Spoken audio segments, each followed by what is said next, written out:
मणिपुर में रोज हिंदुओं की हत्या हो रही है, लेकिन 500 साल पहले मणिपुर में 100% हिंदू रहते थे। मणिपुर का पहले नाम मणिपुरम था।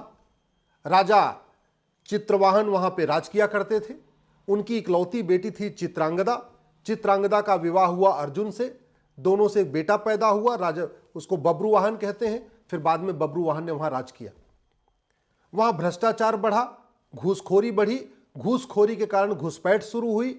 घूसखोरी के कारण वहां पे लैंड जिहाद शुरू हुआ।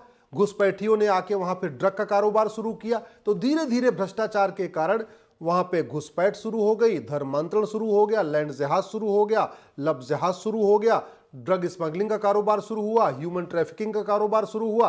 और आज की डेट में वहां पे जो कन्वर्टेड हिंदू हैं वो हिंदुओं को मार मार के भगा रहे। आज वहां पे जो हिंदू हैं मणिपुर के, उनको पलायन करना पड़ रहा है।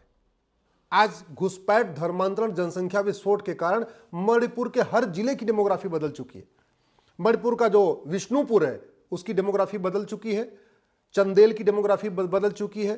चुरचंदपुर की डेमोग्राफी बदल चुकी है। इम्फाल की डेमोग्राफी बदल चुकी है। मूल कारण घुसपैठ, धर्मांतरण, जनसंख्या विस्फोट। आपके गिरिबाम की डेमोग्राफी बदल चुकी है। आपके कांगचिंग की डेमोग्राफी बदल चुकी है। कामजोंग की डेमोग्राफी बदल चुकी है। कंगपोंकी की डेमोग्राफी बदल गई है। नोने की डेमोग्राफी बदल चुकी है। फिरजवाल की डेमोग्राफी बदल चुकी है। सेनापति की डेमोग्राफी बदल चुकी है। मूल कारण घुसपैठ, धर्मांतरण, जनसंख्या विस्फोट। आपके तमेंगलोंग की डेमोग्राफी बदल चुकी है। थोवल की डेमोग्राफी बदल चुकी है। उखरूल की डेमोग्राफी बदल चुकी है। अगर आप देखिए तो मणिपुर का ऐसा कोई जिला नहीं है जिसकी डेमोग्राफी नहीं बदली है। मणिपुर की कोई ऐसी तहसील नहीं है जिसकी डेमोग्राफी नहीं बदली है। मणिपुर का कोई ऐसा विधानसभा क्षेत्र नहीं है जिसकी डेमोग्राफी नहीं बदली है। कहीं 15% डेमोग्राफी बदली है, कहीं 20% डेमोग्राफी बदली है, कहीं 25% और कुछ जगहों पे 40% डेमोग्राफी बदली। और इस डेमोग्राफी बदलने का मूल कारण घुसपैठ, धर्मांतरण, जनसंख्या विस्फोट। घुसपैठ का मूल कारण घूसखोरी, धर्मांतरण का मूल कारण काला धन, जनसंख्या विस्फोट कानून नहीं है, लब जिहाद कठोर कानून नहीं है, वहां पे जो लैंड जिहाद हो रहा है कठोर कानून नहीं है, ड्रग स्मगलिंग का कारोबार, क्योंकि नशा तस्करों को फांसी नहीं हुई आज तक। वहां पे जिस तरीके से वहां की बहन बेटियों को बाहर किडनैप करके बेचा जा रहा है, मारा जा रहा है, क्यों? क्योंकि आज तक वहां पे कठोर दंड का प्रावधान नहीं किया हमने। इसलिए मैं माननीय मुख्यमंत्री जी से निवेदन करता हूं, आप कठोरता के साथ पेश आइए। भगवान श्री राम ने कहा था सठे साठ्यम समाचरित, उस सिद्धांत को अपनाइए। भगवान कृष्ण ने कहा था, भगवान राम ने कहा था भय बिन होय न प्रीत, और भगवान कृष्ण ने कहा था सठे साठ्यम समाचरित। लोहा ही लोहे को काटता है। जब तक वहां घुसपैठियों को आप नहीं भगाएंगे तब तक मणिपुर में शांति नहीं आएगी। और भगाने का एक ही तरीका है, भय पैदा करना। भय कैसे पैदा होगा? घुसपैठ और धर्मांतरण हमारी राष्ट्र की सुरक्षा के लिए खतरा है, और जो राष्ट्र की सुरक्षा के लिए खतरा है उससे निपटने के लिए कानून है एनएसए। आप एनएसए लगाना शुरू करिए घुसपैठियों पे, मिशनरियों पे, जिहादियों पे। जो हमारी देश की एकता अखंडता के लिए खतरा, उससे निपटने के लिए कानून है यूएपीए। आप मणिपुर के घुसपैठियों पे, मणिपुर के जो है जिहादियों पे, मणिपुर में जो आतंकवादियों पे यूएपीए लगाना शुरू करिए। आप मणिपुर में जो अराजकता फैला रहे हैं, जो इस तरीके से हिंदुओं को मार रहे हैं, उनके खिलाफ वेजिंग वॉर की धारा लगाइए। वेजिंग वॉर में फांसी तक का प्रावधान है। आप मणिपुर में शांति स्थापित करना चाहते हैं तो ये जितने भी वहां पे अराजकता फैला रहे हैं उनके खिलाफ देशद्रोह की धारा लगाइए। आप जितने भी वहां अराजकता फैला रहे हैं उनके खिलाफ गैंगस्टर एक्ट लगाइए। उनकी 100% संपत्ति जब्त करिए। केंद्र सरकार को लिखिए कि ऐसे गद्दारों की, देशद्रोहियों की नागरिकता खत्म करने का प्रावधान करें। आप हर जिले में फास्ट ट्रैक कोर्ट बनाइए। और चूंकि इनके खिलाफ कोई गवाही नहीं देगा तो ये सबूत के अभाव में बरी हो जाएंगे, इसलिए ये जितने भी पकड़े जा रहे हैं इनका narco polygraph brain mapping test करिए।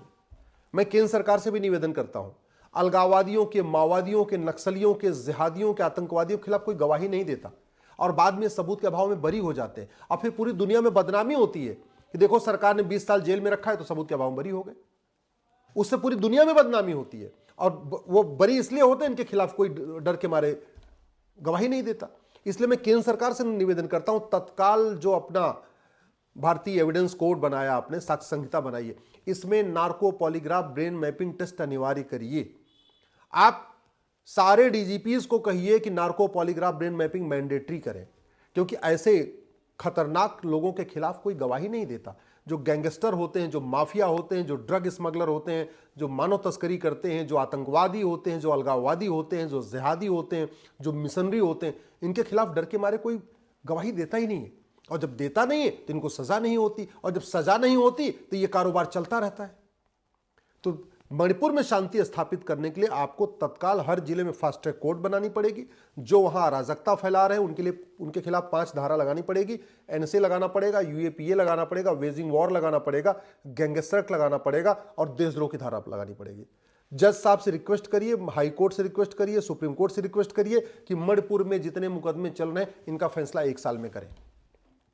जब इनको सजा होनी शुरू होगी तब भय पैदा होगा। क्योंकि मणिपुर में कितने दिनों से अराजकता फैली हुई है, वहां नशा तस्कर बेखौफ अपना काम कर रहे हैं, वहां जो घुसपैठिए बेखौफ वहां अपना काम कर रहे हैं, वहां जो कन्वर्टेड हिंदू हैं लगातार हिंदुओं को मार रहे हैं और उनको सजा नहीं हो रही है, इसलिए उनका मनोबल बहुत बढ़ा हुआ है।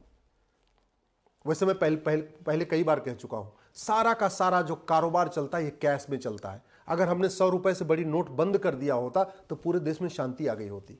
अगर हमने प्रॉपर्टी को आधार से लिंक कर दिया होता तो अब तक शांति आ गई होती। लेकिन चलिए कोई बात नहीं, मैं मणिपुर के मुख्यमंत्री से निवेदन कर रहा हूं, आप राष्ट्रीय स्तर पर भले नहीं हो रहा है, आप कानून बनाइए कि हम मणिपुर में प्रॉपर्टी को आधार से लिंक करेंगे। फिर पता चलेगा ये जो कुकी हैं, ये जो अलगाववादी हैं, जो आतंकवादी हैं, ये कितने बड़े बड़े गाड़ियों के मालिक हैं, इनके पास कितना धन है, कितना पैसा है, तब पता चलेगा।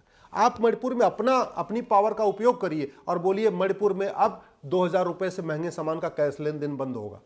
आप केवल कैश लेन देन की रोक लगा दीजिए। ये जितना कमा के बैठे हैं ना, करोड़ों अरबों, इनका बेकार हो जाएगा।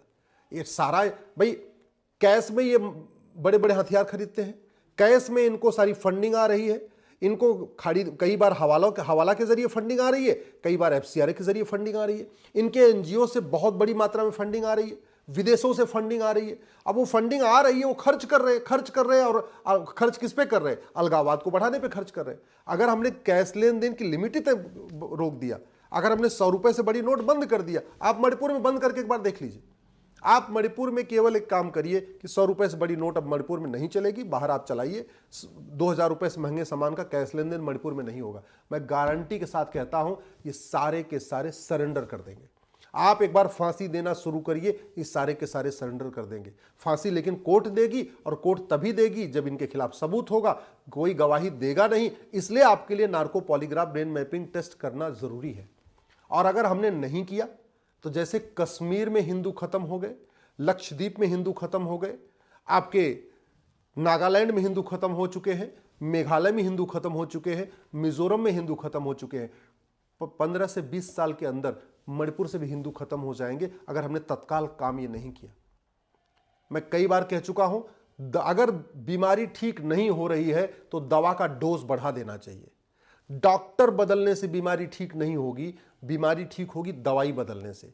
मणिपुर में जो दवाई का डोज है, कानून का डोज है, वो ठीक से बढ़ाना पड़ेगा। जब किसी को बुखार होता है, पहले उसको 500 mg की दवाई दी जाती है। अगर 500 mg की दवाई काम नहीं करती तो 700 mg की दवाई दी जाती है। अगर 2 टैबलेट काम नहीं करती तो 3 टैबलेट दी जाती है। मरने के लिए थोड़ी छोड़ा जाता है। तो मणिपुर में जो 100% हिंदुओं का स्थान है, जहां आज भी भगवान शंकर का मंदिर, हनुमान जी का मंदिर, आज भी वहां पे गणेश जी का मंदिर, आज भी वहां पे हमारे देवी देवताओं का स्थान है, जो आज भी 100%, कुछ साल पहले तक 100% वहां हिंदू हुआ करते थे। स्थिति आज ये हो गई कि कन्वर्टेड हिंदू आके हिंदुओं को मार रहे हैं। ये कैसे रुकेगा? सठे साठम समाचरित, भय बिन होय न प्रीत, लोहा लोहे को काटता है। आप कानून का उपयोग करिए, इन मक्कारों, गद्दारों, देशद्रोहियों पे एनएसए लगाइए, यूएपीए लगाइए, वेजिंग वॉर लगाइए, देशद्रोह लगाइए, गैंगस्टर एक्ट लगाइए। ये जितने अराजकता फैला रहे हैं, इनकी 100% नागरिक, इनकी संपत्ति जब्त करिए, इनकी नागरिकता खत्म करिए, इनको फांसी देना शुरू करिए, शांति आ जाएगी। और नहीं तो इनका मनोबल नहीं टूटेगा। जब तक मनोबल नहीं टूटेगा तब तक मणिपुर में शांति नहीं आएगी।